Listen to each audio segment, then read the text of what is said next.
গতকাল রাতে আমাদের তপশিলি সংলাপে প্রচার তো প্রত্যেকদিনই চলে, আপনারা জানেন।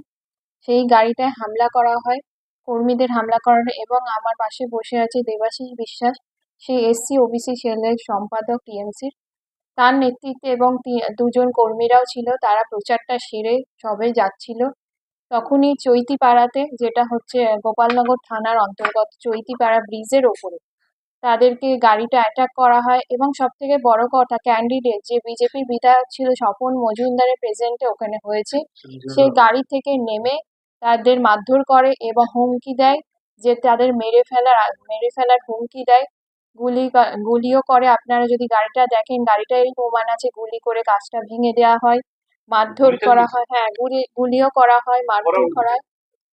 তাও 2 রাউন্ড গুলি তো চালিয়েছে, 2 রাউন্ড গুলি চাইছে। তাদের হাতে দা ছিল এবং হকি স্টিক ছিল, এবং তাদের সিআরএফ যে জওয়ানরা ছিল তাদেরও প্রেজেন্ট ছিল, তারাও মেরেছে।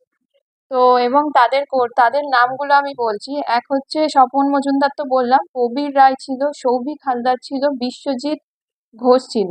এরকম প্রায় আপনার 10-12 জন আরো নাম ছিল। এবং তাদের জওয়ানদের প্রেজেন্টে কিভাবে একটা ক্যান্ডিডেট, যে নাকি দাঁড়িয়েছে ভোটে, যে নাকি মানুষকে শিক্ষা দেবে, উন্নতি করবে, এলাকার উন্নতি করবে, তার প্রেজেন্টে কিভাবে এই হামলাটা হতে পারে।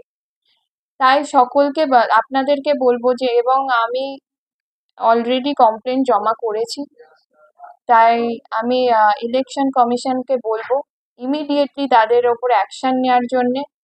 তাদের ওপর অ্যাকশন না নিলে এইভাবে চক্রান্ত চলতে থাকবে।